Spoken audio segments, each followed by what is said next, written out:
गौरचन्द्राय राधिकायै तदालये कृष्णाय कृष्णचैतन्यनाम्ने गौरद्विषे नमः।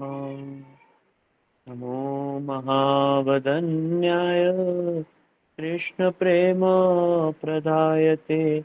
कृष्णाय कृष्णचैतन्यनाम्ने गौरद्विषे नमः। हे कृष्ण करुणा सिंधु दीनबंधु जगतपते गोपेश गोपिका कांत राधाकांत नमस्तुते। तप्त कांचन गौरांगी राधे वृंदावनेश्वरी वृषभानुसुते देवी प्रणमामि हरिप्रिये। नायै तुलसी देव्यै प्रियायै केशवस्य च कृष्ण भक्ति प्रदे देवी सत्यवते नमो नमः। श्री कृष्ण चैतन्य प्रभु नित्यानंद श्री अद्वैत गदाधर शिवसादि और भक्त वृंद। सभी लोग हाथ उठा करके बोलेंगे हरे कृष्णा कृष्ण कृष्ण हरे हरे हरे राम राम राम हरे हरे। जिन्होंने नहीं बोला या जिन्होंने हाथ नहीं उठाए थे, एक बार फिर से चांस दे रहे हैं आप सभी को, फिर से हाथ उठा करके बोलेंगे सभी जोर से कृष्णा कृष्णा कृष्णा हरे हरे हरे राम राम राम हरे हरे। सर्वप्रथम मैं मेरे गुरु पाद पद्म परम आराध्यतम आचार्य त्रिदंडी स्वामी अष्टोत्तर शत श्रीमद भक्ति वेदांत श्रील श्रीधर गोस्वामी महाराज जी के चरणों में दंडवत प्रणाम करता हूँ। तदुपरांत नित्य लीला प्रविष्टोम विष्णुपाद स्तोत्र शत श्री श्रीमद भक्ति वेदांत श्रील नारायण गोस्वामी महाराज जी के अभय चरणार बिंदों में मैं मेरा अनंत कोटि सादर दंडवत प्रणाम समर्पित करता हूँ एवं उनके हेतु की कृपा की वांछा करता हूँ। उपस्थित वैष्णव वैष्णवी माता भाई बहन प्रभु आप सभी को मेरा यथायोग दंडवत प्रणाम स्वीकार हो। हरे कृष्णा। हम लोग पिछले कई दिनों से हर सप्ताह शनिवार को गीता क्रम में श्रवण करते करते हम हैं तृतीय अध्याय पर, जहाँ पर अर्जुन जो है वो भगवान जब अर्जुन की स्थिति को देखते हैं और समझते हैं कि देखो ये हिंसा युक्त कार्य को देख करके या जो ये कार्य युद्ध का जो अर्जुन को करना है, बट अर्जुन जो है उसको नहीं करना चाहते हैं। कह रहे हैं कि इससे अच्छा तो आपकी भक्ति है, आपका जो ज्ञान है उसका अवलंबन करना ज्यादा श्रेष्ठ है इस घृणित कार्य को करने से, युद्ध आदि कार्य को करने से। तो यहाँ पर जो है भगवान अर्जुन को शिक्षा देते हैं कि नहीं अर्जुन, यद्यपि यद्यपि मेरी ओर बढ़ना और हिंसा युक्त कार्य आदि नहीं करना श्रेष्ठ है, तब पर भी जगत में जब हम रहते हैं और जगत की आवश्यकताओं के अनुसार कर्तव्य कर्म को हमें करना ही चाहिए। और विशेष रूप से तुम अर्जुन हो, मेरे सखा हो, श्रेष्ठ पुरुष हो, महान धनुर्धर हो, तो जो भी उदाहरण जगत में प्रस्तुत करेंगे सारा जगत आपका अनुकरण करेगा, अनुसरण करेगा। इसलिए आप क्या कीजिए, आप श्रेष्ठ आचरण को जगत में रखिए, क्योंकि जब श्रेष्ठ पुरुष जिस आचरण को करते हैं बाकी लोग भी उसका अनुसरण करते हैं। ठीक बात है कि नहीं? यहाँ पर एक बहुत ही इंपॉर्टेंट श्लोक नंबर 21, ठीक है ना? तो ये आप सभी इस श्लोक को याद कर सकते हैं। ठीक है, श्लोक संख्या 21, यद यद आचरति श्रेष्ठ तत्तत् देवेतरो जनाः स यत् प्रमाणतं कुरुते लोकस्तदनुवर्तते। देखो आप स्क्रीन पे श्लोक दिख रहा है, तो इसको किस प्रकार जोड़ेंगे? यद्यद आचरति श्रेष्ठः तत्तद देवेतरो जनः स यत् प्रमाणम कुरुते लोकस्तद अनुवर्तते। ठीक है, इसका श्रेष्ठ पुरुष जिस प्रकार का आचरण करते हैं अन्य लोग भी वैसा ही आचरण करते हैं। वे जो कुछ भी प्रमाणित करते हैं अन्य लोग भी उसका अनुवर्तन करते हैं। इसीलिए जो समाज में जो श्रेष्ठ पुरुष हैं उनको इस प्रकार का आचरण करना चाहिए ताकि जो बाकी जगत के लोग हैं उनसे शास्त्र युक्त शिक्षाओं को ही ग्रहण करें। ठीक है ना।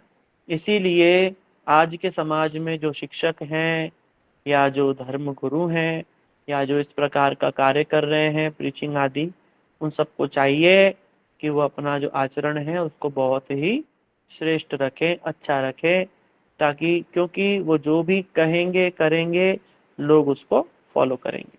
ठीक है ना। इसीलिए महाप्रभु ने क्या कहा कि आचार जो करते हैं प्रचार न करते, आकर प्रचार करते हैं आचरण नहीं करते उनको बेकार बताया, और जो आचरण करते हैं उनको प्रचार नहीं करते हैं उन्हें भी कहा कि नहीं ये ठीक नहीं। इसलिए क्या करो, आचार भी करो प्रचार भी करो। ठीक है, इसलिए महाप्रभु की यही आज्ञा है, तुम ही जगतेर प्रभु तुम ही जगतेर आर्य। ठीक है, इस प्रकार से महाप्रभु ने हरिदास ठाकुर को कहा। इसीलिए आप सब भी अपने जीवन में जहाँ भी हैं जिस स्थिति में हैं वहां से श्रेष्ठ कार्य को कीजिए, क्योंकि हम किसी न किसी के तो आदर्श होते ही हैं, कुछ नहीं तो अपने बच्चों के तो आदर्श होते ही हैं।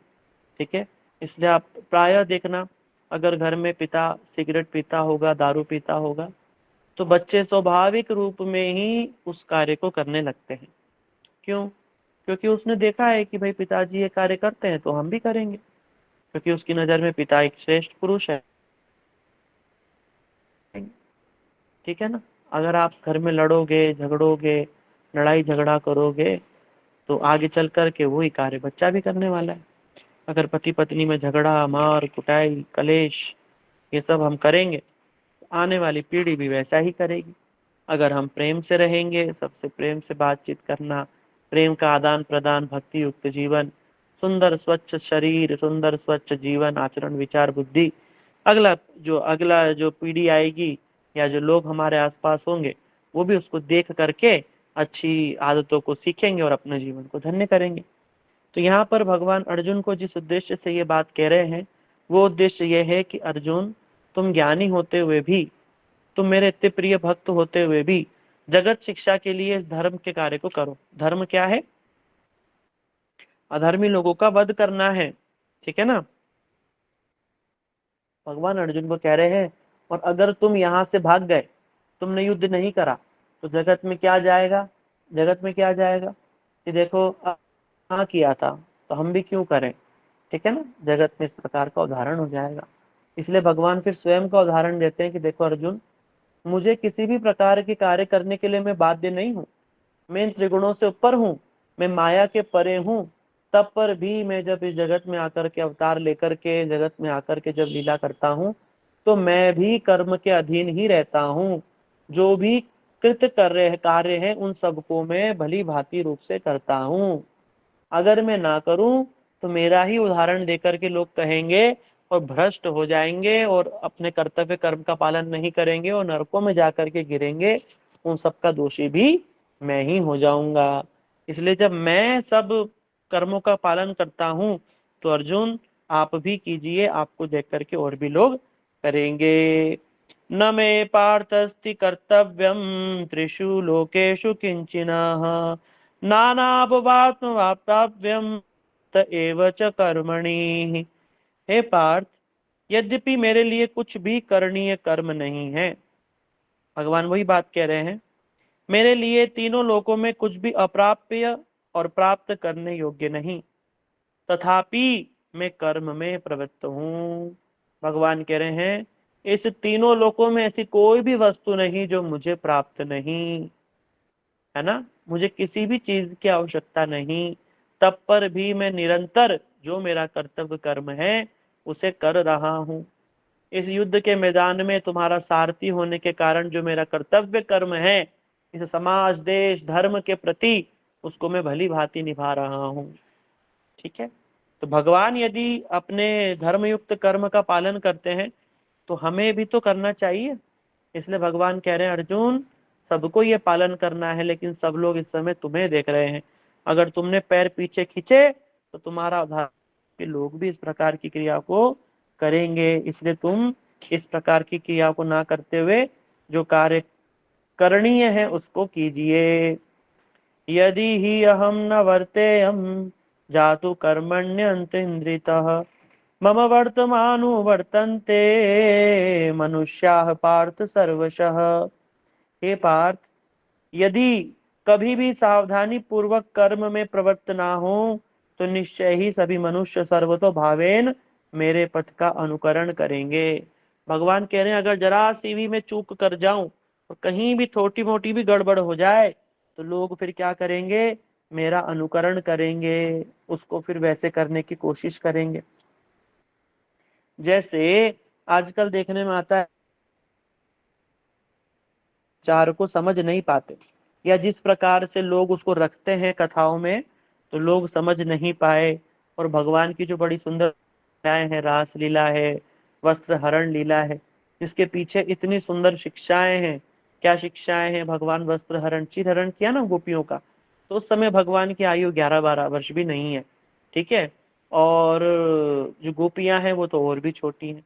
तो भगवान जो है वो गोपियों को शिक्षा दे रहे हैं कि देखो भाई, कभी भी निर्जन स्थान पर कभी भी निर्वस्त्र होकर कर स्त्री हो या पुरुष हो किसी को भी जल में स्नान नहीं करना चाहिए। इससे जो जल के देवता होते हैं उनका अपमान होता है। ये शास्त्रीय विद्या के विपरीत बात है। इसलिए कभी भी इस प्रकार से नहीं करना चाहिए। इसलिए भगवान ने गोपियों के वस्त्रों को हरण किया और उनको ये शिक्षा दे करके फिर पुनः उनके वस्त्रों को दोबारा प्रदान कर दिया। तो ये बड़ी सुंदर एक लीला थी। लेकिन लोग जो है उन शिक्षाओं को ना लेकर के बस इतना ही बना दिया कि भगवान तो बस कपड़े चुराते हैं, और ऐसे नहीं, वो एक मधुर लीला है। तब पर भी उसमें एक बड़ी गुप्त एक बड़ी शिक्षा भी है। इसीलिए भगवान जो कार्य करते हैं, अब लोग कहेंगे कि भैया भगवान ने रासलीला रचाई तो हम भी रचाएंगे, भगवान ने जो किया तो हम भी करेंगे। अरे भगवान ने जो किया तुम भी करोगे तो जरा गिरिराज जी भी तो उठाओ। तुम बस रासलीला करोगे और गिरिराज जी भगवान उठाएंगे, ऐसा थोड़ी ना होता है। आप भी गिरिराज उठाओ, गिरिराज छोड़ो, आप तो बस 10 किलो का पत्थर 10 मिनट तक उठाओ। अब मान लेंगे कि हाँ भैया, भगवान ने भी रासलीला करने से पहले कालिया मर्दन लीला करी है ना, और गोवर्धन धारण किया।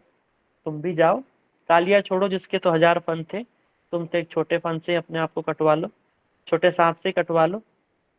कर सकते हैं क्या? नहीं। भगवान ने दावानल पान किया था, पूरी अग्नि को भगवान पी गए थे। आप जरा छोटी मोटी अग्नि को पी करके। इसलिए अनुकरण करने के लिए भी बुद्धि की आवश्यकता होती है। ठीक है ना। इसलिए कभी भी श्रेष्ठ पुरुषों का अनुकरण नहीं, उनका अनुसरण किया जाता है। अनुकरण मतलब होता है नकल उतारना, है ना, नकल करना। और अनुसरण होता है समझ बूझ करके उनकी जो शिक्षा है, उनके आदर्श है, उनके जो जीवन का आचरण है, उसको अपने जीवन में उतारना। ठीक है। इसलिए भगवान कह रहे हैं अर्जुन, जरा सी भी सावधानी नहीं होनी, असावधानी नहीं होनी चाहिए। ठीक है। इसलिए सावधानी पूर्वक कर्म को करना चाहिए, क्योंकि तुम एक श्रेष्ठ पुरुष हो और जो तुम करोगे लोग उसी का ही पालन करेंगे। इसीलिए हम तो देखो स्पष्ट रूप में कहते हैं, आप लोग अगर अपने किसी बच्चे को कॉन्वेंट स्कूल में भेजते हो, ठीक है, आप बुरा मत मानिएगा, आप भी बहुत सारे लोग आप माता पिता होंगे, तब पर भी हम आपको ये बात कहना चाहेंगे कि जो बच्चे होते हैं ना, जो छोटे बच्चे होते हैं 7 8 9 10 साल से लेकर के 11 12 13 14 साल तक के जो बच्चों की जो ये आयु रहती है, इस समय बच्चों का मन का विकास होता है, बुद्धि का विकास होता है। तो उस समय किसी ना किसी को अपना एक आदर्श मान लेता है, एक अपना आइडल मान करके जैसा वो करते हैं ना वैसा करने की अपने जीवन में कोशिश करता है। प्रायः देखने में आता है कि वो स्कूल का टीचर होता है, क्योंकि बच्चे आजकल गुरुकुल नहीं जाते हैं। पहले के बच्चे गुरु को ही अपना आदर्श मानते थे, लेकिन आजकल बच्चे जो हैं वो गुरुकुल नहीं जाते हैं, वो स्कूल जाते हैं। ठीक बात है, स्कूल जाते हैं, लेकिन स्कूल में क्या होता है, जब हम किसी विधर्मी स्कूल में भेज देते हैं अपने बच्चे को, जैसे कॉन्वेंट स्कूल भेज दिया है ना, या मुसलमानों को कोई स्कूल भेज दिया, तो उससे क्या होता है कि जो वहां का जो टीचर होता है है ना, उसको बच्चा मन ही मन अपना आदर्श, ठीक है। अब जो ये कॉन्वेंट स्कूल होते हैं, इनमें हिंदू लोग तो अपनी किसी चीज का पालन नहीं कर सकते, ठीक बात है ना, ना तो हाथ में कलेवा पहन सकते हैं, ना ही तिलक हैं, ना ही तुलसी कंठी पहन सकते हैं। इस प्रकार से छोटी बच्चियों को कान में नाक में नथ पहननी चाहिए, जो उनके स्वास्थ्य के लिए अच्छा होता है, वो तक भी वो पहनने नहीं देते, हमने नोटिस किया था पहले, ठीक है। उससे क्या होता है, आप और खुद के धर्म का वो खूब प्रचार करते हैं। कैसे? खुद जो फादर होगा वो बिल्कुल जो उनकी ड्रेस होती है फ्रॉक जैसी वो पहन करके रखता है ना, गले में क्रॉस पहन करके रखते हैं। जो उनकी सिस्टर्स होती हैं वो वही जो कपड़े उनके जो चर्च में पहने जाते हैं, वही कपड़ों को पहन करके स्कूल में घूमते हैं, ठीक बात है कि नहीं? हम गलत बोले तो आप बताइएगा। इसी प्रकार से वो अपने धर्म का तो ठीक ठाक से पूरा का पूरा वस्त्र भी पहन रहे हैं, और अपनी शिक्षाओं को भी बच्चों को सुनाते हैं। उससे क्या होता है, जो बच्चा होता है जब उनको देखता है तो उनके ही आचरण को अपने जीवन में उतारने लगता है, और उनकी शिक्षाओं को सुनते सुनते धीरे धीरे उनके जैसा ही हो जाता है, उनके जैसा ही मांस भक्षी, दम, उनके जैसा ही हिंदू धर्म का विरोधी हो जाता है। फिर धीरे धीरे उस बच्चे को आप अपने घर में छोटी मोटी शिक्षा सिखाओगे, मंदिर में बिठाओगे, मंदिर ले जाओगे, तिलक लगाने का बोलोगे, तो वो बच्चा बोलेगा अरे क्या फालतू काम कर रहे हो, क्या रखा है इन सब चीजों में, क्या रखा है इन सब चीजों में, कुछ नहीं रखा, सब कुछ साइंस होता है, ठीक है। लेकिन वही बच्चे जो हैं वो क्रिसमस बनाने के लिए फर्स्ट क्लास जाएंगे, वैलेंटाइन डे बनाने के लिए, क्यों? आपने खुद ही अपने पैर पर कुल्हाड़ी मार ली, पैसे दे करके अपने बच्चों को विधर्मी के हाथ सौंप दिया। बच्चों को नहीं मालूम है, आपने घर में उनको शुद्ध संस्कार नहीं दिए, उनको खाली छोड़ दिया, और जो सामने बैठे जो दूसरे, वो क्या करेंगे, उस खाली ग्लास को उनकी शिक्षाओं से भर देंगे, और वो आपके बच्चों को आपके ही धर्म के खिलाफ भड़का देंगे। इसलिए आप प्रायः देखना, जो कॉन्वेंट स्कूल में पढ़े बच्चे निकलते हैं ना, वो ज्यादातर आप देखना धर्म विरोधी होते हैं। क्यों? क्योंकि उनको इस प्रकार की शिक्षा दे दी जाती है, समझ गए? इसलिए कभी भी अपने बच्चों को ऐसी स्कूलों में नहीं पढ़ाना, और अगर बच्चे पढ़ रहे हैं तो क्या करें, ठीक ठीक ठीक रूप में बच्चों से पूछो, क्या आपको इस प्रकार से कोई शिक्षा देता है क्या स्कूल में?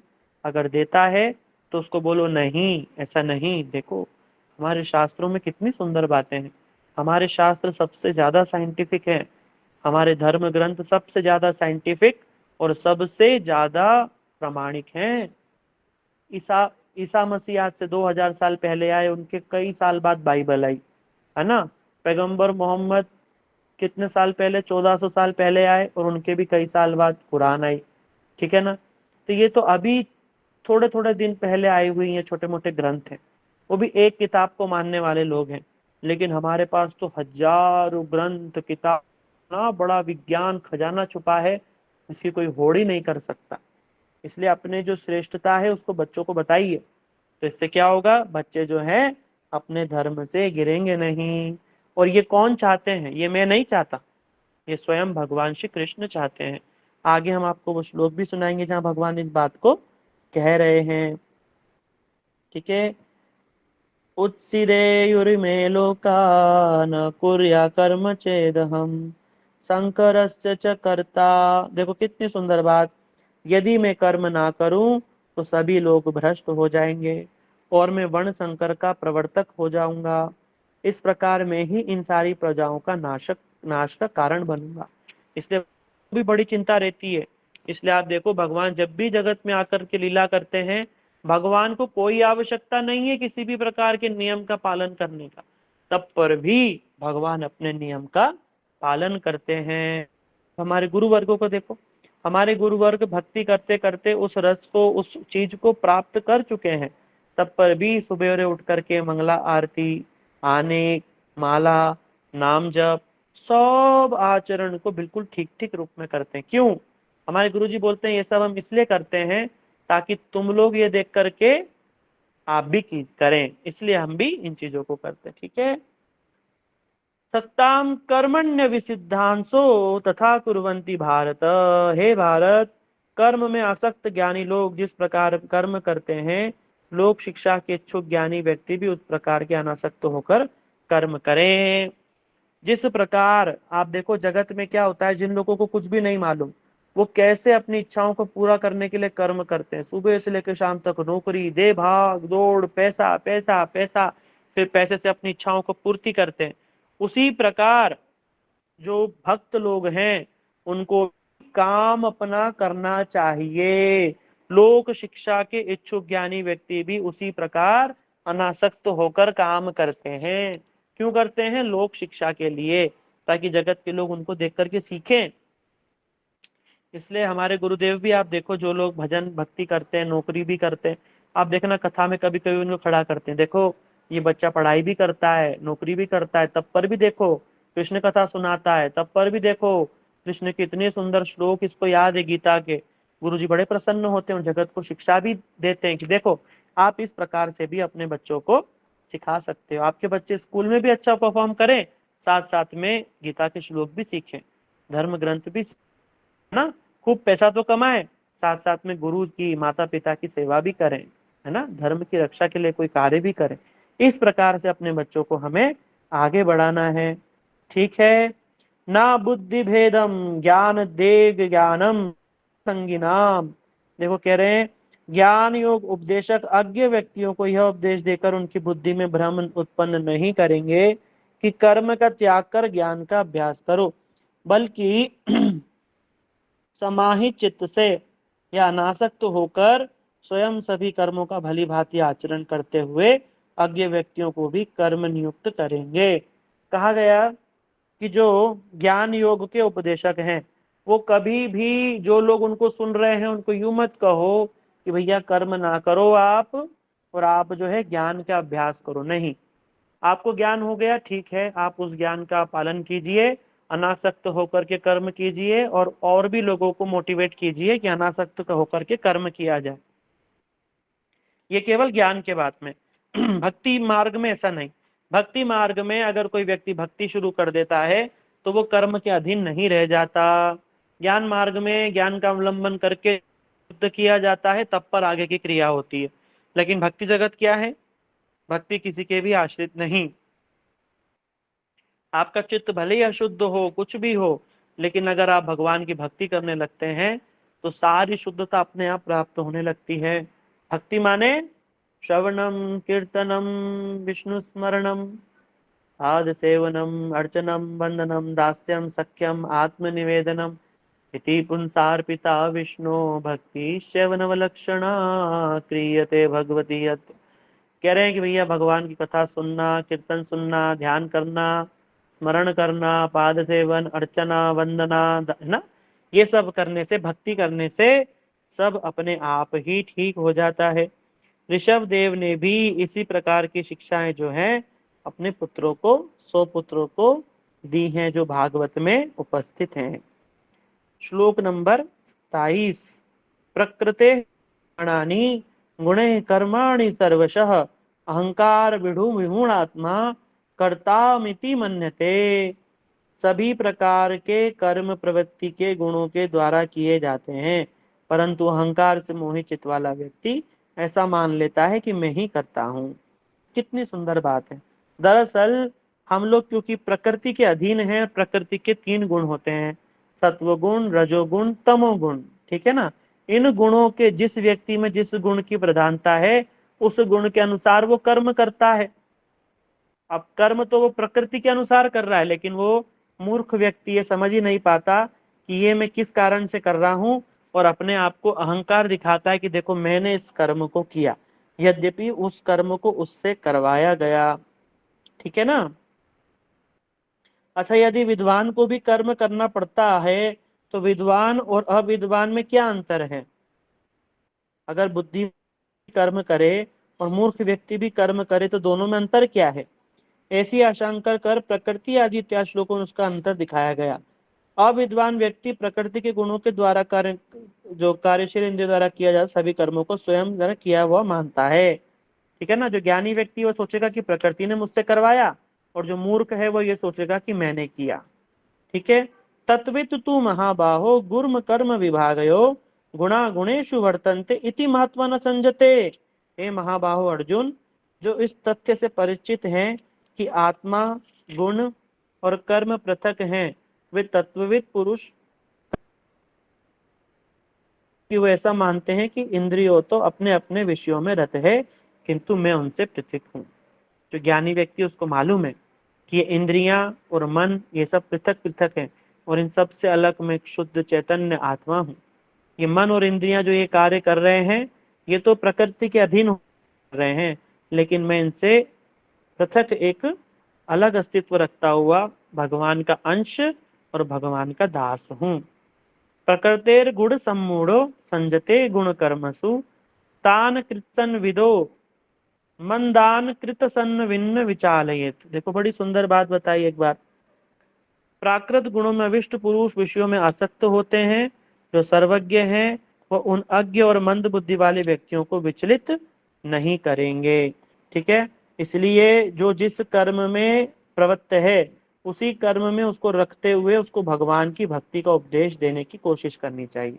क्यों? क्योंकि अगर उसको हम उस कर्म से हटाएंगे, अब उसके कर्म से हम उसको हटा तो रहे हैं और उसका चित्त तो वहीं लगा है। जैसे किसी को दान देने की बड़ी इच्छा है कि मैं तो दान दे दूं, ये दे दूं, पैसा दे दूं, खिला दूं लोगों को। अब लोगों को बोलो भैया ज्ञान दो कि भैया ये दान वान में कुछ नहीं रखा, लेकर के भगवान की माला नाम, उसका मन ही नहीं लगेगा। उसका मन काय में लगेगा? दान करके आ जाऊं, तीर्थ में जाके दान करूं, स्नान करूं, ये करूं। तब पर क्या हमारे गुरु वर्ग कहते हैं, ठीक है तुम्हारे दान की प्रवृत्ति है ना, उस दान को ही भगवान की भक्ति में लगा दो। क्या करो? शुद्ध वैष्णवों को दान कीजिए, और क्या करो? भगवान की हरि कथा सीख करके हरि कथा का दान दीजिए। ठीक है, और क्या कीजिए? शुद्ध रूप में साधु वैष्णवों की सेवा कीजिए। तो धीरे धीरे जो उसकी जो वृत्ति है जो कर्म करने की, वो धीरे धीरे उसका चित्त शुद्ध होगा, तब उसके अंदर में जो भक्ति जागृत हो जाएगी और फिर वो बात को समझ पाएगा। एकदम से किसी को भी हम हटा नहीं सकते। धीरे धीरे रे मना, धीरे सब कुछ होए, और माली सींचे सो घड़ा, ऋतु आवे फल होए। आप भली पेड़ लगा करके उसमें 100 घड़ा पानी डाल दो, उसमें कभी भी फल नहीं आएगा। फल कब आएगा? जब ऋतु आ जाएगी। जब ऋतु आ जाएगी, ज्यादा पानी नहीं भी दोगे, अपने आप उसमें फूटेगी और अपने आप उसमें फूल होगा, अपने आप उसमें फिर फल हो जाएगा। ठीक है ना? चेतसाह निराशीर निर्ममो भूत्वा युद्धस्य विगतचत्वर। कह रहे आत्मनिष्ठ चित्त से सभी कर्म मुझे समर्पित करते हुए निष्काम ममता शून्य और शोक रहित होकर युद्ध करो। भगवान अर्जुन को कह रहे हैं, अर्जुन तुम आत्मनिष्ठ चित्त से हो जाओ, तुम सभी कर्म मुझ में समर्पित करते हुए निष्काम हो जाओ, ममता शून्य हो जाओ कि ये मेरे गुरु हैं, भाई हैं, इन सबसे ऊपर उठो, और शोक रहित होकर के युद्धाय कृत निश्चय युद्ध करो। ठीक है ना? ये में मतमिदम। देखो आगे कह रहे हैं, जो श्रद्धावान और दोष दृष्टि से रहित व्यक्ति मेरे इस अभिप्राय का नित्य अनुसरण करते हैं, वे भी कर्म के बंधन से मुक्ति लाभ करते हैं। देखो भगवान कितनी सुंदर बात बोल रहे हैं। जो श्रद्धा पूर्वक मेरी इन बातों को सुनेगा, और दोष दृष्टि मत रखो। अगर मुझ में दोष दृष्टि रखोगे, कभी भी तुम्हारा कल्याण नहीं होगा। मुझ में माने कृष्ण में। ठीक है, मेरी बात को बिल्कुल ठीक ठीक रूप में मान लो, और क्या करो? मेरी बातों का अनुसरण करो। इससे क्या होगा? तुम कर्म बंधन मुक्ति लाभ कर पाओगे।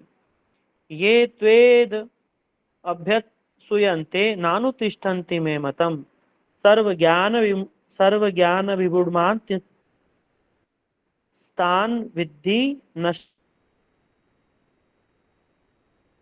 करते हुए मेरे इस मत का अनुवर्तन नहीं करते हैं, तुम उन सभी को विवेक रहित समस्त प्राणियों को ज्ञान वंचित और सर्व पुरुषार्थ भ्रष्ट जानो। किंतु जो मैं बात कह रहा हूं, इससे विपरीत अगर कोई बात कहता है, तो तुम उसको भ्रष्ट व्यक्ति मानो और उसकी बात को अपने जीवन में कभी भी मत उतारो। सदसम चेत से संस्था में विवेकवान जो व्यक्ति है, विवेकवान व्यक्ति भी अपने स्वभाव के अनुसार चेष्टा करते हैं। सभी जीव प्रकृति का अनुगमन करते हैं, अतएव इंद्रिय निग्रह क्या करेगा? ठीक है, तो इस प्रकार जो है भगवान इन सभी शिक्षाओं को देकर के कह रहे भैया आप जो है क्या करो? अपने धर्म का पालन कीजिए और आगे बढ़ते रहिए। इंद्रिय यस्येन्द्रियस्यार्थे राग द्वेष व्यवस्थितो तयोर्न वशमागच्छेतो हास्य परिपथिनो। प्रत्येक इंद्रिय का अपने अपने विषय के प्रति राग और द्वेष अवश्यम भावी है, अतः तुम उनके अधीन मत हो, क्योंकि राग और द्वेष साधुओं को कल्याण के विरोधी हैं। हर एक इंद्रिय होती है, इंद्रिय हमने बताई थी। क्या इंद्रिय होती हैं, कोई आप में से अनम्यूट करके बताना चाहेगा? यहाँ पर इंद्रियों की बात की है, देखो हम इसको कई बार श्रवण कर चुके हैं। क्या आप में से कोई अनम्यूट करके बताएंगे? तो जल्दी जल्दी बोल दीजिए अगर कोई बोलना चाहता है तो। प्रभु जी। बोलिए। प्रभु जी, हमारी 5 इंद्रियां होती है जो कि हमें अपने वश में करनी चाहिए। कौन कौन सी? प्रभु जी, नाम तो नहीं पता। अच्छा, देखो हमारी 5 कर्म इंद्रियां होती है, 5 ज्ञान इंद्रियां होती है, ठीक है। 5 कर्म इंद्रिय जिनसे हम कर्म कर या जिनसे हमको ज्ञान प्राप्त होता है, जैसे नाक, कान, आंख। नाक से हम सूंघते हैं तो उस गंध का ज्ञान होता है, कान से सुनते हैं तो शब्द का ज्ञान होता है, स्पर्श, जीवा, त्वचा, ठीक है। इस प्रकार से,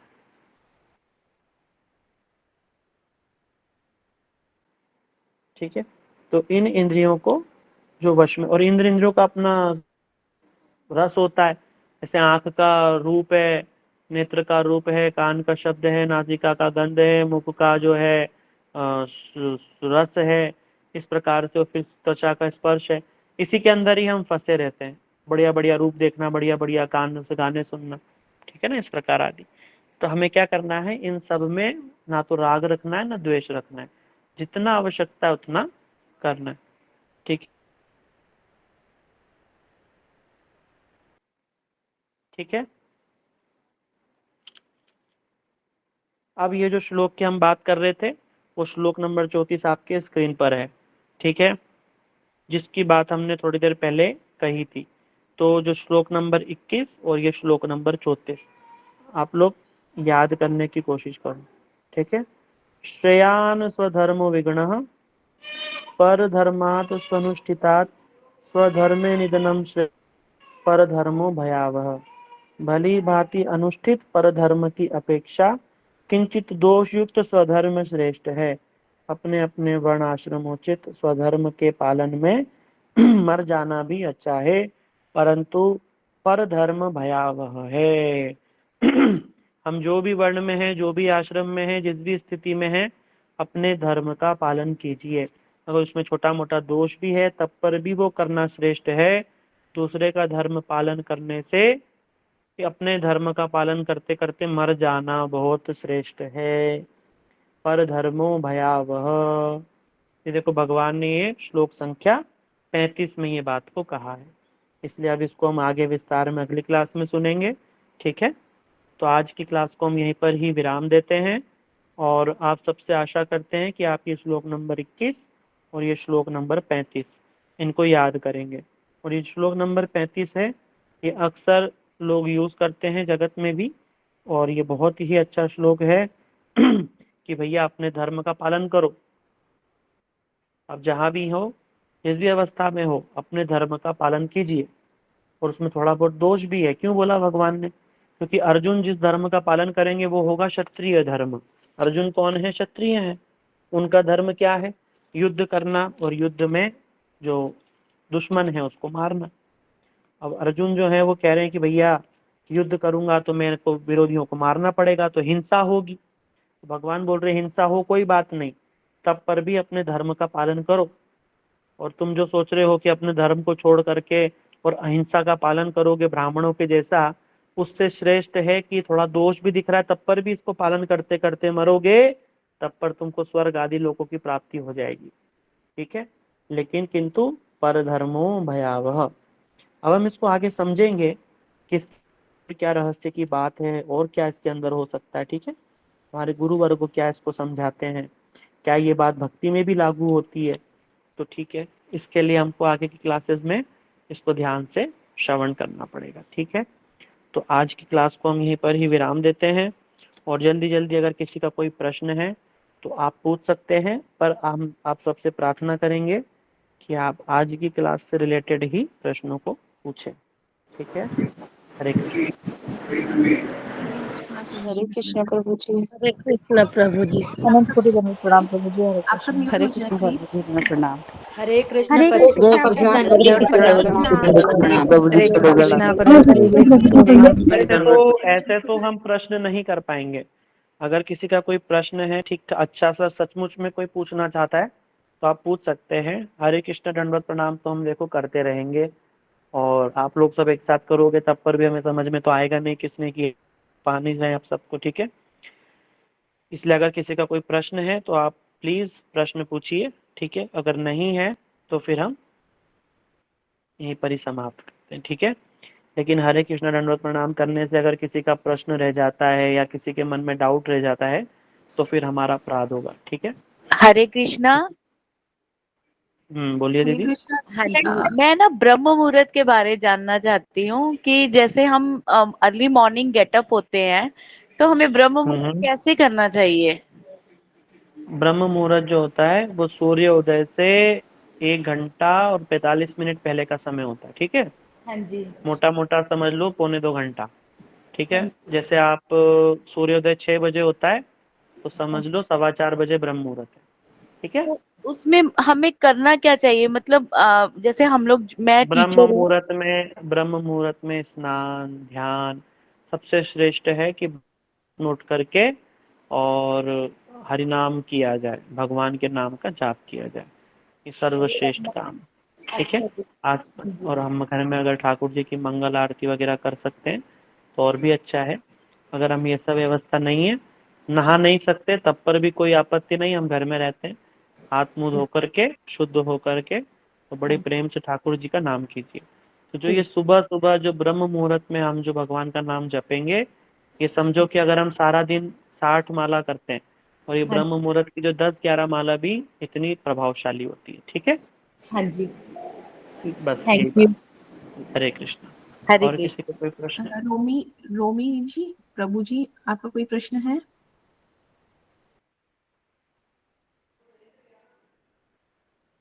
नीतू दीदी।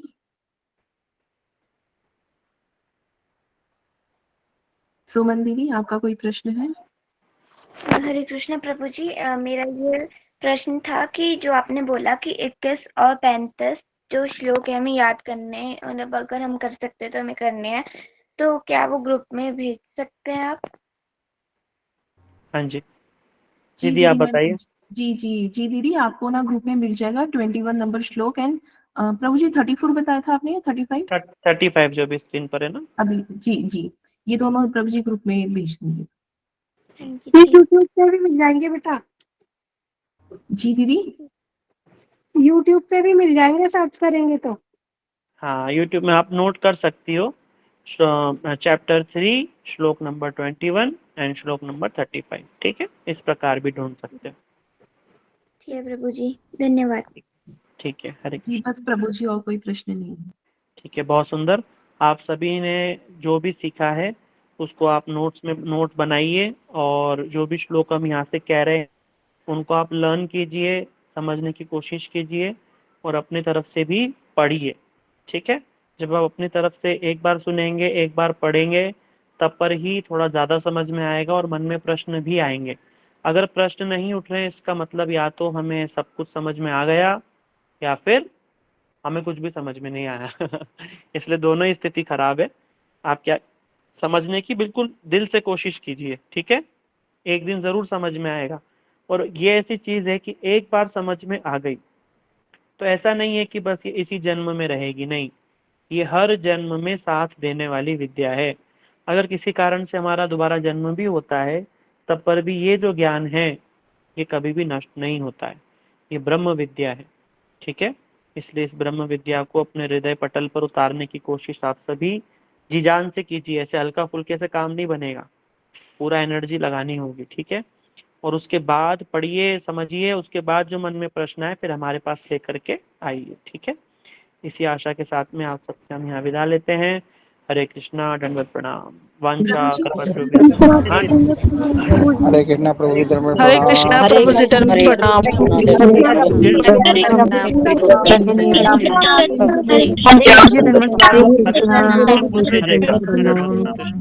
कृष्ण प्रभु जी दंडवत प्रणाम। हरे कृष्ण प्रभु जी दंडवत हरे कृष्णा प्रभु जी। हरे कृष्णा प्रभु जी दंडवत प्रणाम।